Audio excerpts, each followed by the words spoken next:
Buenas tardes, buenas noches. Les saluda Javier Álvarez, canciller de la Red Mundial de Conferencistas. Tengo el honor de ser el maestro de ceremonias de nuestro Congreso Internacional de Conferencistas, que siempre lo hacemos cada fin de año para cerrar nuestras actividades en evento mundial. Hoy estamos trabajando con el tema propuesto, que es la propuestas estratégicas para generar un cambio. Obviamente una propuesta estratégica es como para alcanzar objetivos importantes, es como un mapa, ¿no? Que podemos diseñar de aquí a un nuevo año, de aquí a un nuevo ciclo de vida.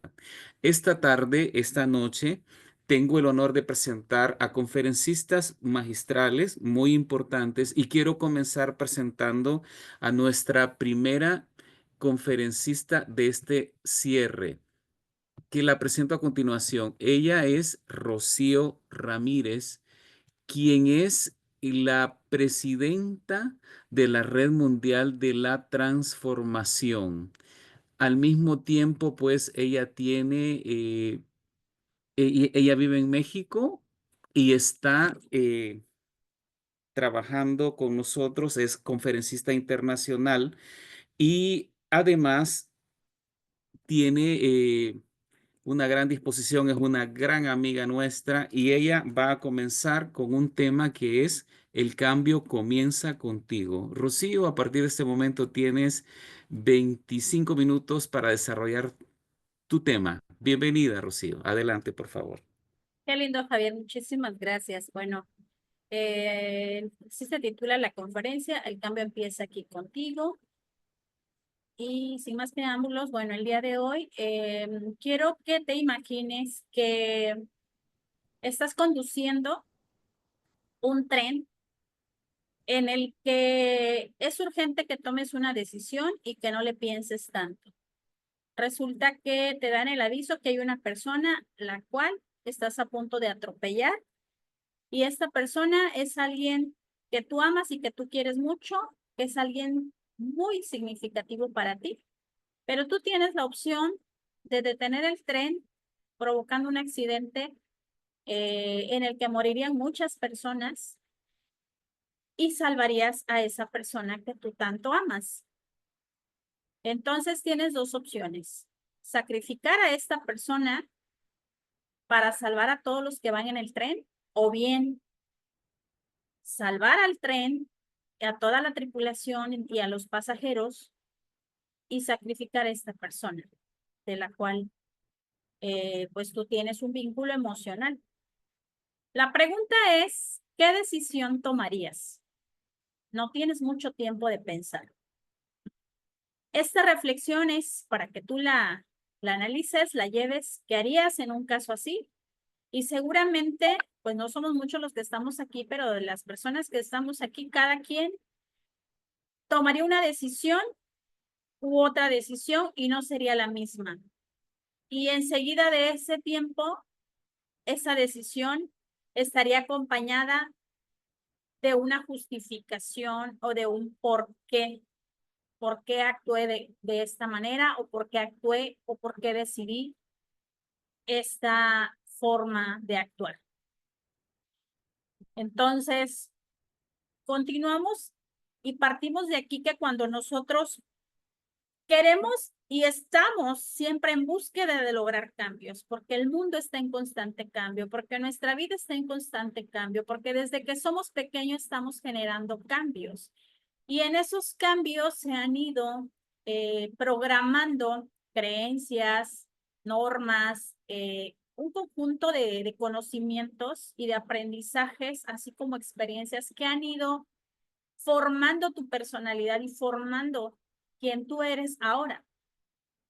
Entonces, de aquí que parte que cuando queremos generar un cambio, yo recuerdo en mis inicios del coaching que jamás me imaginé compartir ni por una pantalla, ni a través de una sesión, ni hablando en público, de ninguna forma en mi vida yo imaginé hablar de coaching, ni siquiera sabía lo que era, ni siquiera sabía que existía, mucho menos que ya yo me iba a enamorar de esta profesión y que iba a estudiar una y otra y otra y otra, ¿no? Y hasta la vez seguimos preparándonos. Sin embargo, en ese momento, el cambio no era para la gente, el cambio era para mí, porque yo lo necesitaba, porque hubo puntos de inflexión que me llevaron a tomar decisiones en las que dije, pues ya no quiero sentirme como me siento, me quiero sentir de esta manera, pensando en el estado ideal,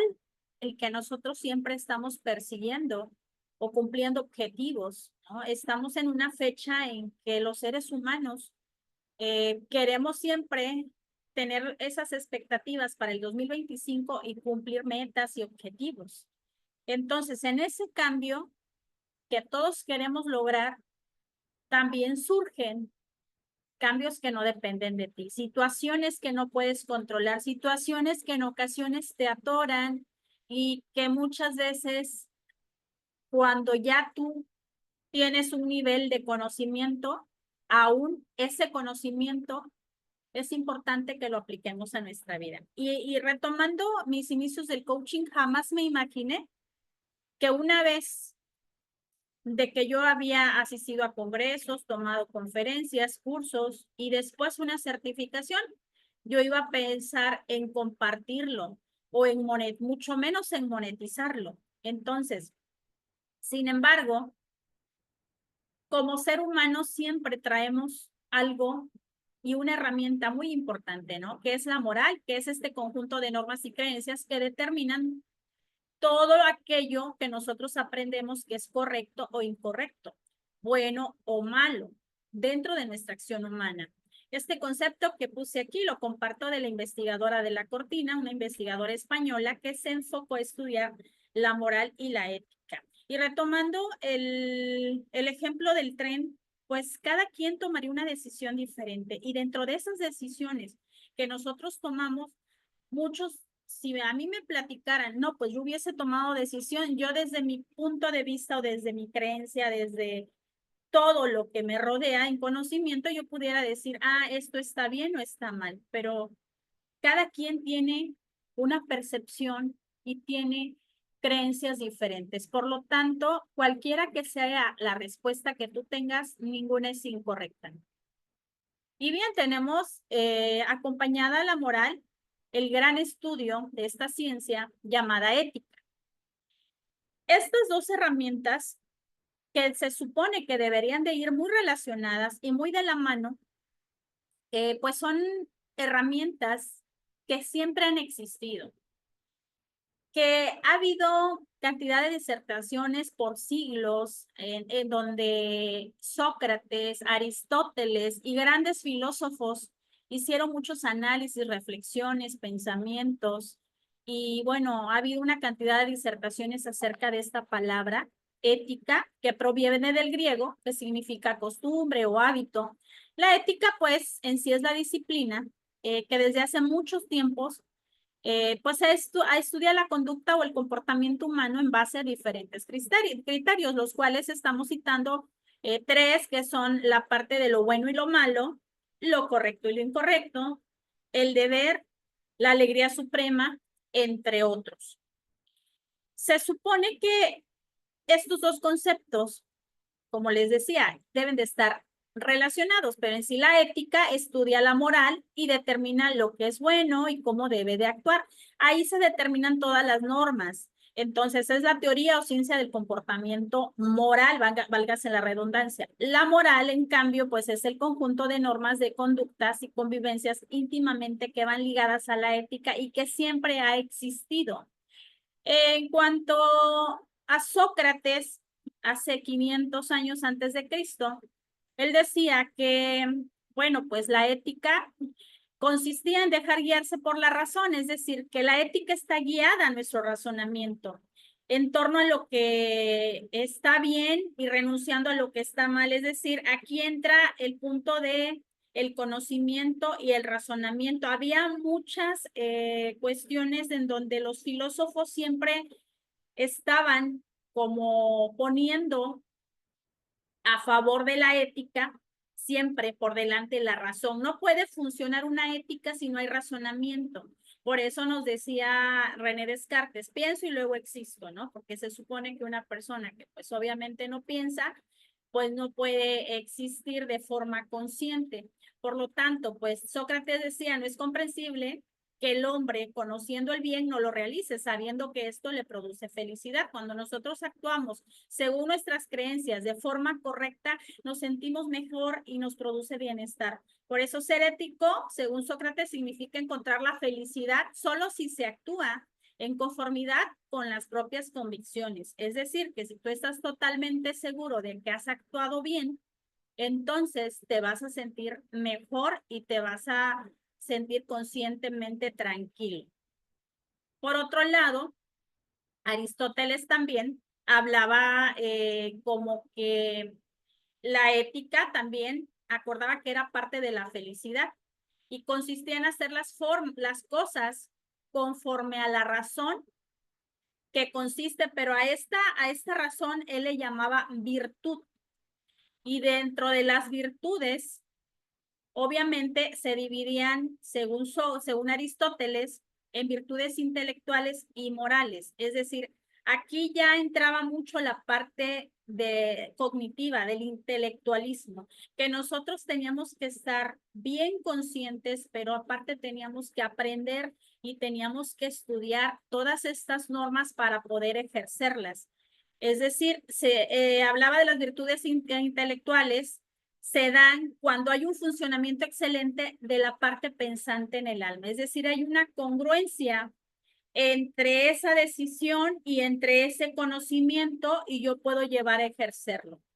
Por otra parte, también la virtud intelectual, él decía, es la sabiduría. Sabemos que las personas que tienen el conocimiento y que toman buenas decisiones, pues obviamente son personas sabias, que no actúan de acuerdo a sus emociones, sino que obviamente hay una reflexión y hay una conciencia y hay un conocimiento pleno y todo esto que se integra, pues se vuelve un conocimiento de sabio. Por otra parte, también las virtudes no solamente decía Aristóteles que eran intelectuales, sino que también eran morales. Entonces, las virtudes morales se dan cuando hay un buen funcionamiento de la parte volitiva, es decir, que por voluntad, que no por quedar bien, que no por querer aparentar, sino con una convicción total. El funcionamiento de la virtud moral va muy atado a la voluntad, es decir, que por conciencia propia y por voluntad propia tú estás convencido en hacer lo correcto. Entonces, para él, la virtud moral más importante era la prudencia. Por lo tanto, bueno, entonces continuamos con este concepto que a mí se me hace algo tan importante que hoy en día, como profesionales, tenemos que tener esa virtud intelectual, esa virtud moral y esa conciencia de estar totalmente convencidos que lo que nosotros hacemos lo apliquemos en nuestra vida y no vamos lejos. Creo que la vida nos trae cambios y en ocasiones nos trae pues muchos quiebres o bien situaciones familiares. Se dice que, bueno, el principal gimnasio emocional es tu familia, porque en ocasiones tenemos nosotros que convivir con las personas con las que más vivimos y son quienes más nos voltean a ver si nos equivocamos o nos critican más o muchas veces nos retroalimentan más, nos exhortan más. Entonces, de alguna manera, son las personas que son las primeras que se fijan en lo que hacemos. Entonces, si nosotros, todo ese conocimiento que es bueno para nosotros y que nos hace bien, lo vamos aplicando en nuestra vida, yo creo que vamos a ser profesionales éticos. Entonces, aunado a esto, pues definimos la ética profesional según Adela Cortina, ya nos vamos a tiempos más recientes o más modernos. Esta investigadora que sus obras es una catedrática de la Universidad de Valencia y ha dedicado su vida entera a estudiar este concepto de la ética y de la moral. Y también ha escrito libros sobre la ética empresarial. que es algo que prácticamente es el resultado de todo esto que estamos hablando. Entonces, la ética profesional en sí, pues es este conjunto de normas o reglas para las cuales se debe de regir un trabajador en su ámbito laboral, incluyendo el cumplimiento de sus funciones, su jornada laboral, el trato con sus superiores o subordinados. Trato con sus superiores con letras mayúsculas o subordinados. Hoy en día está de moda la palabra liderazgo. Liderazgo transformacional, liderazgo burocrático y bueno, podemos encontrar miles de libros sobre liderazgo.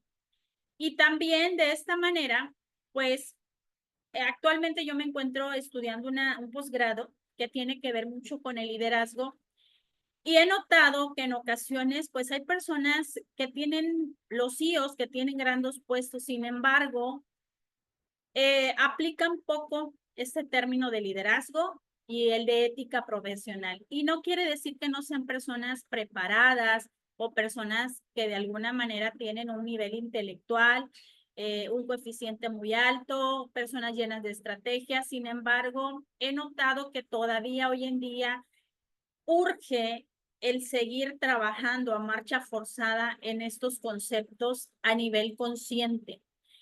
Y es ese el cambio que nosotros quisiéramos generar como personas. Por ejemplo, diariamente tenemos, desde que salimos a la calle y vamos manejando, yo creo que en la tentación de no cumplir con las reglas de vialidad o con la tentación, ¿por qué? Porque en ocasiones no es que no lo quieras hacer, ¿no? A mí me pasa de repente pues sucede que hay un bache, digo, aquí en mi ciudad ahorita estamos pasando por una situación difícil y en ocasiones de repente pues llevas prisa y hay bloqueos, hay tráfico, hay manifestaciones. Sin embargo, yo me pregunto, la gente que me conoce como conferencista o como coach, ¿qué va a pensar de mí si me ve dando la vuelta en U prohibida, escondiéndome del vial? ¿Qué va a pensar la persona de mí?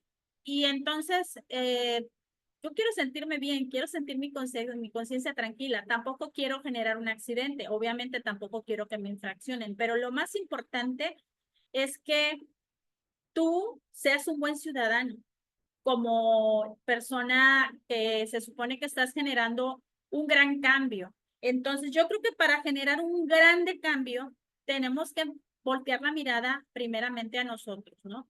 ¿Cómo me estoy relacionando con mi familia, con mis hijos, con mi esposo, con mi pareja, con quien sea, con mi mamá, con mi papá? Sigo trabajando ese nivel de relaciones y cómo me estoy relacionando con las personas que me rodean. Ciertamente hay personas, hay cosas que no dependen de ti o actitudes que no dependen de ti. Sin embargo, siempre hay personas que nos están observando.